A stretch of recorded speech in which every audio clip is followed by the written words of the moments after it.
Click like and subscribe. What is badness? It is that which thou hast often seen, and on the occasion of everything which happens, keep this in mind, that it is that which thou hast often seen. Everywhere up and down thou wilt find the same things, with which the old histories are filled. Those of the Middle Ages and those of our own day, with which cities and houses are filled now. There is nothing new. All things are both familiar and short-lived. How can our principles become dead unless the impressions, thoughts, which correspond to them are extinguished? But it is in thy power continuously to fan these thoughts into a flame. I can have that opinion about anything which I ought to have. If I can, why am I disturbed? The things which are external to my mind have no relation at all to my mind. Let this be the state of thy affects, and thou standest erect. To recover thy life is in thy power. Look at things again as thou didst use to look at them, for in this consists the recovery of thy life. The idle business of show, plays on the stage, flocks of sheep, herds, exercises with spears, a bone cast to little dogs, a bit of bread into fish, ponds, labourings of ants and burden carrying, runnings about of frightened little mice, puppets pulled by strings, all alike. It is thy duty then in the midst of such things to show good humour and not a proud air. To understand, however, that every man is worth just so much as the things are worth about which he busies himself. In discourse, thou must attend to what is said, and in every movement thou must observe what is doing. And in the one thou shouldst see immediately to what end it refers, but in the other watch carefully what is the thing signified. Is my understanding sufficient for this or not? If it is sufficient, I use it for the work as an instrument given by the universal nature. But if it is not sufficient, then either I retire from the work and give way to him who is able to do it better, unless there be some reason why I ought not to do so, or I do it as well as I can, taking to help me the man who, with the aid of my ruling principle, can do what is now fit and useful for the general good. For whatsoever either by myself or with another I can do, ought to be directed to this only, to that which is useful and well suited to society. How many after being celebrated by fame have been given up to oblivion, and how many who have celebrated the fame of others have long been dead? Be not ashamed to be helped, for it is thy business to do thy duty like a soldier in the assault on a town. How then, if being lame thou canst not mount up on the battlements alone, but with the help of another it is possible? Let not future things disturb thee, for thou wilt come to them, if it shall be necessary, having with thee the same reason which now thou usest for present things. All things are implicated with one another, and the bond is holy, and there is hardly anything unconnected with any other thing. The things have been coordinated, and they combine to form the same universe, order. For there is one universe made up of all things, and one God who pervades all things, and one substance, and one law, one common reason in all intelligent animals, and one truth. If indeed there is also one perfection for all animals which are of the same stock and participate in the same reason, everything material soon disappears in the substance of the whole, and everything formal, causal, is very soon taken back into the universal reason, and the memory of everything is very soon overwhelmed in time. To the rational animal, the same act is according to nature and according to reason. Be thou erect, or be made erect, just as it is with the members in those bodies which are united in one, so it is with rational beings which exist separate, for they have been constituted for one cooperation. And the perception of this will be more apparent to thee, if thou often sayest to thyself that I am a member, melos, of the system of rational beings. But if, using the letter R, thou sayest that thou art a part, meros, thou dost not yet love men from thy heart, beneficence does not yet delight thee for its own sake, thou still doest it barely as a thing of propriety, and not yet as doing good to thyself. Let there fall externally what will on the parts which can feel the effects of this fall. For those parts which have felt will complain, if they choose. But I, unless I think that what has happened is an evil, am not injured, and it is in my power not to think so. Whatever anyone does or says, I must be good, just as if the gold or the emerald or the purple were always saying this. Whatever anyone does or says, I must be emerald and keep my color. The ruling faculty does not disturb itself, does not frighten itself or cause itself pain. But if anyone else can frighten or pain it, let him do so, for the faculty itself will not by its own opinion turn itself into such ways. Let the body itself take care if it can, that is, suffer nothing, and let it speak if it suffers. But the soul itself, that which is subject to fear, to pain, which has completely the power of forming an opinion about these things, will suffer nothing, for it will never deviate into such a judgment. The leading principle in itself wants nothing, unless it makes a want for itself, and therefore it is both free from perturbation and unimpeded, if it does not disturb and impede itself. Eudaimonia, happiness, is a good demon or a good thing. What then art thou doing here, O imagination? Go away, I entreat thee by the gods, as thou didst come, for I want thee not. But thou art come according to thy old fashion. I am not angry with thee, only go away. Is any man afraid of change? Why, what can take place without change? What then is more pleasing or more suitable to the universal nature? And canst thou take a bath unless the wood undergoes a change? And canst thou be nourished unless the food undergoes a change? And can anything else that is useful be accomplished without change? Dost thou not see then that for thyself also to change is just the same and equally necessary for the universal nature? Through the universal substance, as through a furious torrent, all bodies are carried, being by their nature united with and cooperating with the whole, as the parts of our body with one another. How many a Chrysippus, how many a Socrates, how many an Epictetus has time already swallowed up? And let the same thought occur to thee with reference to every man and thing.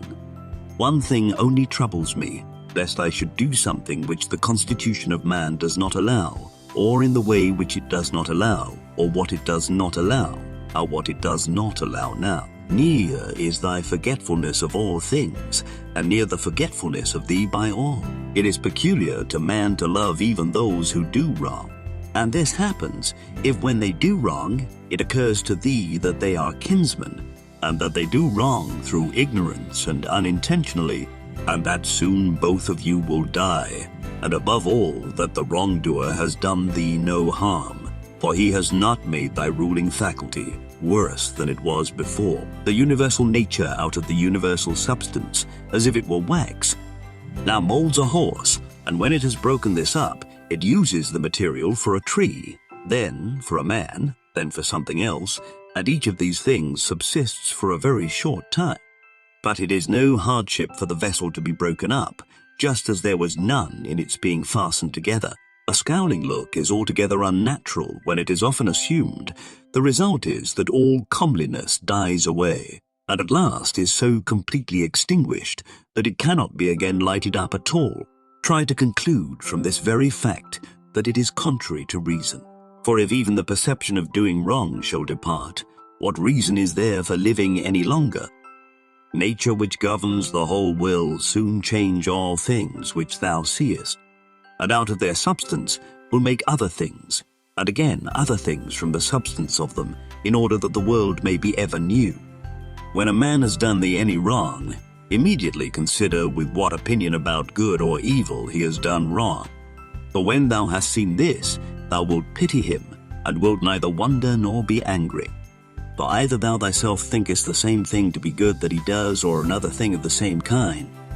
It is thy duty then to pardon him. But if thou dost not think such things to be good or evil, thou wilt more readily be well disposed to him who is in error. Think not so much of what thou hast not, as of what thou hast, but of the things which thou hast select the best, and then reflect how eagerly they would have been sought if thou hadst them not. At the same time, however, take care that thou dost not through being so pleased with them accustom thyself to overvalue them, so as to be disturbed, if ever thou shouldst not have them. Retire into thyself. The rational principle which rules has this nature, that it is content with itself when it does what is just, and so secures tranquility. Wipe out the imagination, stop the pulling of the strings, confine thyself to the present. Understand well what happens either to thee or to another. Divide and distribute every object into the causal, formal, and the material. Think of thy last hour. Let the wrong which is done by a man stay there where the wrong was done. Direct thy attention to what is said. Let thy understanding enter into the things that are doing and the things which do them. Adorn thyself with simplicity and modesty, and with indifference towards the things which lie between virtue and vice. Love mankind, follow God. The poet says that law rules all, and it is enough to remember that law rules all. About death, whether it is a dispersion or a resolution into atoms or annihilation, it is either extinction or change. About pain, the pain which is intolerable carries us off, but that which lasts a long time is tolerable, and the mind maintains its own tranquility by retiring into itself, and the ruling faculty is not made worse. But the parts which are harmed by pain, let them, if they can, give their opinion about it. About fame, look at the minds of those who seek fame, observe what they are, and what kind of things they avoid, and what kind of things they pursue. And consider that, as the heaps of sand piled on one another hide the former sands, so in life the events which go before are soon covered by those which come after. From Plato, the man who has an elevated mind and takes a view of all time and of all substance, dost thou suppose it possible for him to think that human life is anything great? It is not possible, he said. Such a man then will think that death also is no evil. Certainly not. From Antisthenes, it is royal to do good and to be abused. It is a base thing for the countenance to be obedient and to regulate and compose itself as the mind commands, and for the mind not to be regulated and composed by itself. It is not right to vex ourselves at things, for they care not about it, to the immortal gods, and us give joy. Life must be reaped like the ripe ears of corn. One man is born, another dies. If gods care not for me and for my children, there is a reason for it, for the good is with me and the just. No joining others in their wailing, no violent emotion. From Plato, but I would make this man a sufficient answer, which is this: thou sayest not well. If thou thinkest that a man who is good for anything at all ought to compute the hazard of life or death, and should not rather look to this only in all that he does, whether he is doing what is just or unjust, and the works of a good or a bad man. For thus it is, men of Athens, in truth, wherever a man has placed himself thinking it the best place for him, or has been placed by a commander, there, in my opinion, he ought to stay and to abide the hazard, taking nothing into the reckoning, either death or anything else, before the baseness of deserting his post. But, my good friend, reflect whether that which is noble and good is not something different from saving and being saved. For as to a man living such or such a time, at least one who is really a man, consider if this is not a thing to be dismissed from the thoughts, and there must be no love of life. But as to these matters, a man must entrust them to the deity and believe what the women say. But no man can escape his destiny, the next inquiry being how he may best live the time that he has to live. Look round at the courses of the stars, as if thou wert going along with them, and constantly consider the changes of the elements into one another. For such thoughts purge away the filth of the terrene life. This is a fine saying of Plato, but he who is discoursing about men should look also at earthly things as if he viewed them from some higher place, should look at them in their assemblies, armies, agricultural labors, marriages, treaties, births, deaths, noise of the courts of justice, desert places, various nations of barbarians, feasts, lamentations, markets, a mixture of all things and an orderly combination of contraries. Consider the past, such great changes of political supremacies. Thou mayest foresee also the things which will be, for they will certainly be of like form, and it is not possible that they should deviate from the order of the things which take place now. Accordingly, to have contemplated human life for 40 years is the same as to have contemplated it for 10,000 years. For what more wilt thou see? That which has grown from the earth to the earth. but that which has sprung from heavenly seed, back to the heavenly realms return. This is either a dissolution of the mutual involution of the atoms, or a similar dispersion of the unsentient elements, with food and drinks and cunning magic arts, turning the channel's course to escape from death. The breeze which heaven has sent, we must endure and toil without complaining. Another may be more expert in casting his opponent, but he is not more social, nor more modest, nor better disciplined to meet all that happens, nor more considerate with respect to the faults of his neighbors. Where any work can be done conformably to the reason which is common to gods and men, there we have nothing to fear, for where we are able to get profit by means of the activity which is successful and proceeds according to our constitution, there no harm is to be suspected. Everywhere and at all times, it is in thy power piously to acquiesce in thy present condition, and to behave justly to those who are about thee, and to exert thy skill upon thy present thoughts, that nothing shall steal into them without being well examined. Do not look around thee to discover other men's ruling principle, but look straight to this, to what nature leads thee, both the universal nature through the things which happen to thee, and thy own nature through the acts which must be done by thee. But every being ought to do that which is according to its constitution, and all other things have been constituted for the sake of rational beings, just as among irrational things, the inferior for the sake of the superior, but the rational for the sake of one another. The prime principle, then, in man's constitution is the social, and the second is not to yield to the persuasions of the body, for it is the peculiar office of the rational and intelligent motion to circumscribe itself, and never to be overpowered either by the motion of the senses or of the appetites.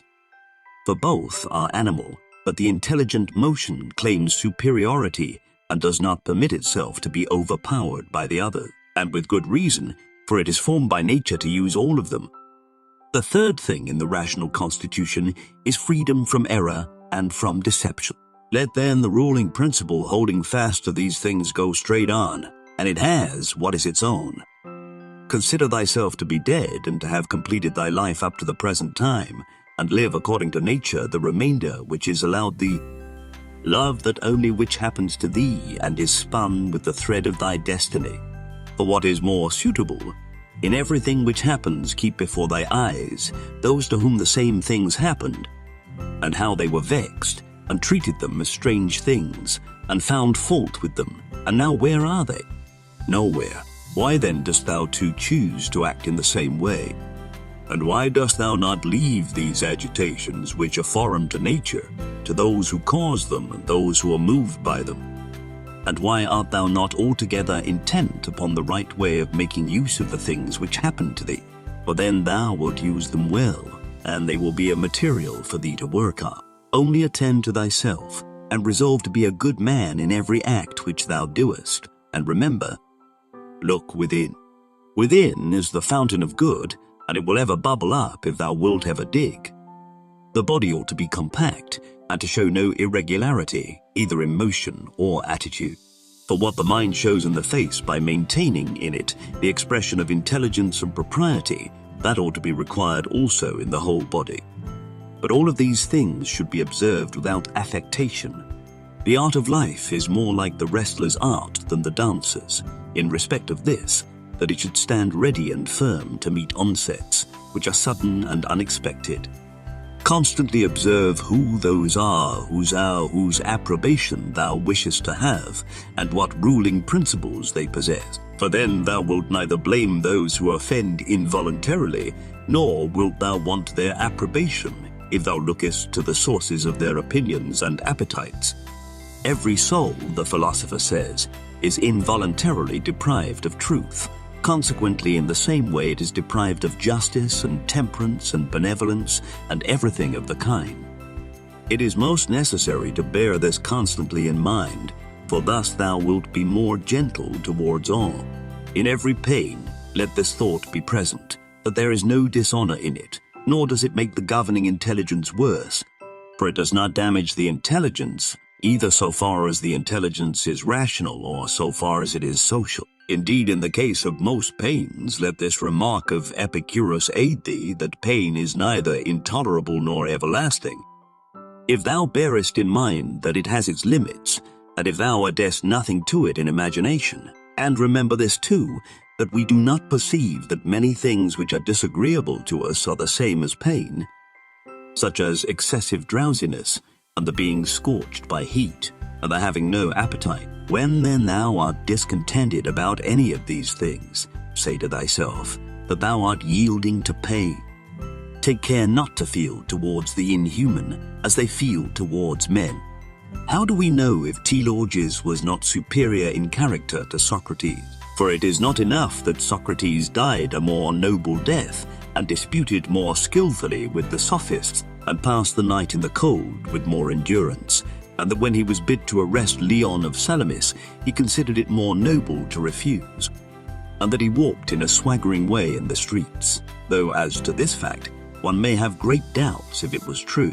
But we ought to inquire what kind of a soul it was that Socrates possessed, and if he was able to be content with being just towards men and pious towards the gods, neither idly vexed on account of men's villainy, nor yet making himself a slave to any man's ignorance, nor receiving as strange anything that fell to his share out of the universal, nor enduring it as intolerable, nor allowing his understanding to sympathize with the effects of the miserable flesh. Nature has not so mingled the intelligence with the composition of the body, as not to have allowed thee the power of circumscribing thyself and of bringing under subjection to thyself all that is thy own. For it is very possible to be a divine man, and to be recognized as such by no one. Always bear this in mind, and another thing too, that very little indeed is necessary for living a happy life. And because thou hast despaired of becoming a dialectician and skilled in the knowledge of nature, do not for this reason renounce the hope of being both free and modest and social and obedient to God. It is in thy power to live free from all compulsion in the greatest tranquility of mind, even if all the world cry out against thee as much as they choose, and even if wild beasts tear in pieces the members of this kneaded matter which has grown around thee. For what hinders the mind in the midst of all this from maintaining itself in tranquility and in a just judgment of all surrounding things and in a ready use of the objects which are presented to it, so that the judgment may say to the thing which falls under its observation, this thou art in substance, reality, though in men's opinion thou mayest appear to be of a different kind. And the youth shall say to that which falls under the hand, thou art the thing that I was seeking. For to me that which presents itself is always a material for virtue, both rational and political, and in a word for the exercise of art, which belongs to man or God. For everything which happens has a relationship either to God or man, and is neither new nor difficult to handle, but usual and apt matter to work on. The perfection of moral character consists in this, in passing every day as the last, and in being neither violently excited nor torpid nor playing the hypocrite. The gods who are immortal are not vexed, because during so long a time they must tolerate continually men such as they are, and so many of them bad, and besides this, they also take care of them in all ways. But thou, who art destined to end so soon, art thou wearied of enduring the bad, and this too when thou art one of them?